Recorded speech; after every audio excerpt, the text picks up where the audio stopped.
after seeing these other gods from other cultures and religions all throughout time, it should be natural to compare Christianity the same way.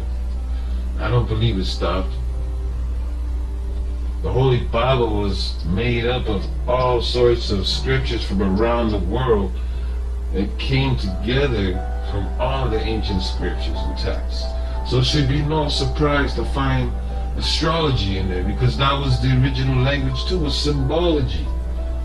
They told these stories over and over again. We're going to get into it deeper. But I'm just trying to scratch the surface here to give you the idea and the concept. Like, for instance, I go on for hours. We're going to talk about the miracles of Jesus and how, the seasons change all the time. Like, for instance, there's one miracle they talk about in raising the dead. To me, all they're talking about is spring. All the dead raises. Everything was dead. And it comes back to life before your eyes. It's a miracle. How can the dead grass come to life? How can the dead trees start to bloom? How can all the flowers that were dead come back? He's raising the dead. It's a great story. It's a great way of tracking the sun. Another one they talk about is how he heals the sick. Well, everybody knows that you need the sun to shine. Everybody knows that the sun is the best sunshine. It's the best medicine you can get. Yeah. It cures all sorts of things. For instance, a baby that's born with jaundice, all you gotta do to cure it is put them out in the sun. Nowadays we put them in front of artificial light, but in the ancient days, they put them in the sun. Yes, he healed the sick. He heals many things. He can help you with so many things, with just getting exposed to a little bit of sunlight every day. So yes, the statement is true. The sun heals. He heals the sick. And we can get more detail into that, but I'm just scratching the surface here.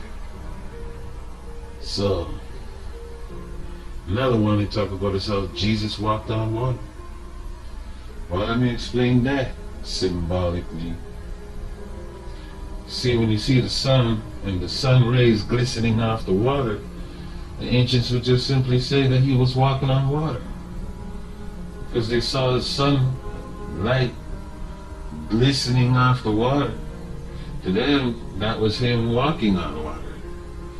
But it got blown out of proportion somehow, I believe, with our modern day language, and the symbology behind it got lost. But I believe personally that the symbolic meaning behind it is just the sun reflecting off the water, and he's walking on water and you can see it. And that's what he meant when they talk about these scriptures. I mean, you can explain it from force to nature. Again, coincidentally, with the hair, the eyes, the body. Yeah, even blue could be the sky. Also, we have 3 days. What the 3 days is talking about here is I want to point this out, how Jesus calms the storm. You see, during the solstices and equinoxes, you'll notice how the weather gets all wacky. And it usually happens when the sun stops during the solstice, or when it's crossing over during the equinox. All the weather gets wacky, and even in between the seasons, in between each month, you can see it. The weather gets wacky. And I'm telling you, usually if you pay attention to the pattern, it lasts about 3 days. Hey, just look, watch it, and you'll see it. During the solstice, we'll get winter storms, crazy ice storms. When that happens, that event, you might say you're gonna get a white Christmas because of it. And during the equinox, same thing. These 3 days come around, these days when we're crossing over, When we're crossing over from the south to the north hemisphere, we got all sorts of wacky storms, all sorts of crazy weather. But once it straightens out, from winter to, spring, the equinox passes, usually around that time of that month, you see some really messed up weather, and it stops all of a sudden. Everything gets real nice. It's like the sun is out controlling the weather. So don't be discouraged, he's coming, he's gonna save you. He's gonna come out.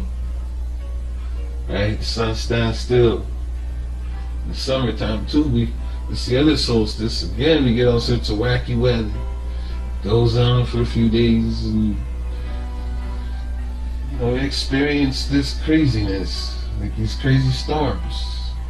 But then all of a sudden, after the storm is over, usually in the night they come around when the sun is down. We get real bad weather in the night for some reason. But when the sun comes out, it's all nice again. Calms the storm. You can see it happening over and over again, just like when we go into September, the other equinox, and we start to see it all happening again. The weather gets wacky, but then everything starts to calm down again, and the sun comes out. And after the storm, the sun rises. You always see the sun after the storm, and it's all calm again. So they say it calms the storm, or the stilling of the storm, whatever you want to call it. It's funny, they say, what kind of man is this, that even the winds and the sea obey him? Well, he isn't a man at all.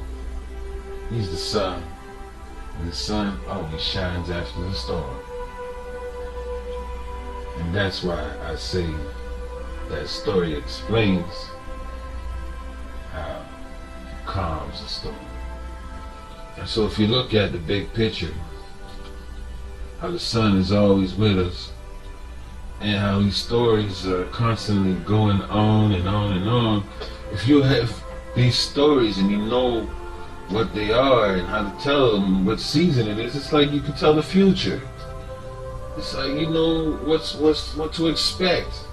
With all these stories, you can understand the calendar without even the calendar. For instance, the next miracle here I want to talk about is how Jesus turns a fish into bread and he feeds the poor. This story is beyond scientific explanation, but if you explain it symbolically, it's real easy to understand. You gotta look at Pisces, the fish, the two fish. And you notice the date of the Pisces is from February to March, but that's because that's based on the old calendar. You see, during the winter months, winter wheat is growing.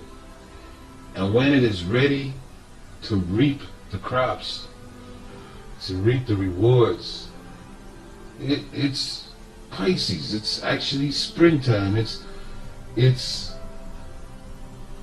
where the sun is actually transiting through the constellation Pisces. So the old zodiac calendar is incorrect because it hasn't been updated. It constantly changes. The correct dates are actually from March 11th to April 18th is when the real sun is translating through Pisces. That's the correct calendar dates. You're going to have to pause this to see it, folks, because you got to keep on going. The elliptic plane is when it's an imaginary line that the sun strikes its path through, and the sun transits, it goes through the constellation. And when this is actually happening in Pisces, it's actually in March and April when the crops are ready to be reaped. It's an equinox, it's spring, it's pretty accurate. But because their calendars are off, they haven't changed to match up to the dates. But if you go by the story, we took 2 fish and fed the poor. I mean, it's pretty accurate because the sun keeps rising and transiting through that constellation. So, in my opinion, that scripture is actually pretty accurate compared to modern day zodiac calendar, which is actually incorrect because the sun transits through Pisces in March and April, which is the more up-to-date, accurate calendar. And so now we're going to go talking about how Jesus turns water to wine. It's another one of mine that I love to talk about. Because everybody says, oh, how could they do that? Well, it always gets me how they use wine in the story and not like tequila or something, you know. Like, why wine, right? Well, I'll explain it to you. I mean, the ancients weren't as dumb as you think. I mean, they knew the phases of matter. They knew solid, liquid, and gas, and H2O, and how it changes the states of matter, how it evaporates, it turns into clouds, and it rains, and it freezes, and yeah, they knew all about this cycle, and the states of matter, from solid, liquid, and gas. But they didn't have a word for red. You know, instead of saying red, they said wine. You know, you went from white to wine, water to wine, white to red, water to wine is a better way of saying it. So when the sun is setting or rising, he changes water to wine. And that's the story. It's a miracle how he does that.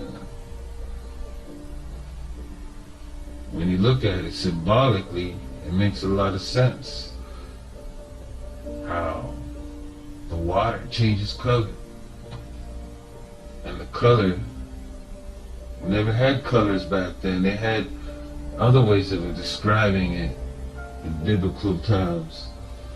And wine was a more appropriate word for it, just like all of the jewels and the way they describe his body. It always seems to be symbolic.